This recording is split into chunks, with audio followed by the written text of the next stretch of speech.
Hello everyone, ಇದು ಭಾನುವಾರ ಸಂಜೆ ಎಲ್ಲಾದರೂ ಹೊರಗಡೆ ಹೋಗಿ ಬರೋಣ ಮತ್ತು ಸ್ವಲ್ಪ ತರಕಾರಿ ಎಲ್ಲ ತೊಗೋಬೇಕಿತ್ತು, ಅದನ್ನು ತೊಗೊಂಡು ಬರೋಣ ಅಂತ ಹೋಗ್ತಾ ಇದ್ವಿ. ಸನ್ಸೆಟ್ ತುಂಬಾ ಚೆನ್ನಾಗಾಗ್ತಿತ್ತು, ಫುಲ್ ಆರೆಂಜ್ ಕಲರ್ ಆಗಿತ್ತು. ಅದಕ್ಕೆ ಅದೊಂದು ವಿಡಿಯೋ ಇರಲಿ ಅಂತ ಕ್ಯಾಪ್ಚರ್ ಮಾಡಿಕೊಂಡೆ. ಅಲ್ಲಿಂದ ಬಂದಮೇಲೆ ಒಂದು ಕಪ್ ಟೀ ಇಟ್ಕೊ ಕುಡಿದ್ವಿ. ಇವತ್ತು RCB ಮತ್ತು KKRದು ಎಂಥ ಮ್ಯಾಚ್ ಅಲ್ವಾ. ಈ ಥರ ಒಂದು ಟಫ್ ಕಾಂಪಿಟೇಟ್ ಕೊಟ್ಟು ಬರೀ 1 ರನ್ನಿಂದ ಸೋತ್ರಲ್ಲ ಅಂತ ಸಿಕ್ಕಾಪಟ್ಟೆ ಬೇಜಾರಾಗೋಯಿತು.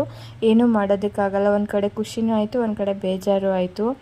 ನನಗೆ ಮದುವೆಗಿಂತ ಮುಂಚೆ ಕ್ರಿಕೆಟ್ ಬಗ್ಗೆ ABCDನೂ ಗೊತ್ತಿರಲಿಲ್ಲ. ಬಟ್ ಮದುವೆ ಆದಮೇಲೆ ನನ್ನ ಹಸ್ಬೆಂಡ್ ಜೊತೆ ಕೂತ್ಕೊಂಡು ನೋಡಿ ನನಗೂ ಅಭ್ಯಾಸ ಆಗಿಬಿಟ್ಟಿದೆ.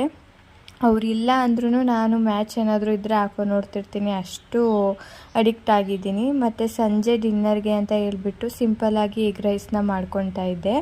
ಈ ಫುಲ್ ರೆಸಿಪಿನ ನಾನು ನಾಳೆ ಶೇರ್ ಮಾಡ್ತೀನಿ. ಇಷ್ಟ ಆದರೆ ಲೈಕ್ ಮಾಡಿ ಮತ್ತು ಶೇರ್ ಮಾಡಿ. Thank you for watching.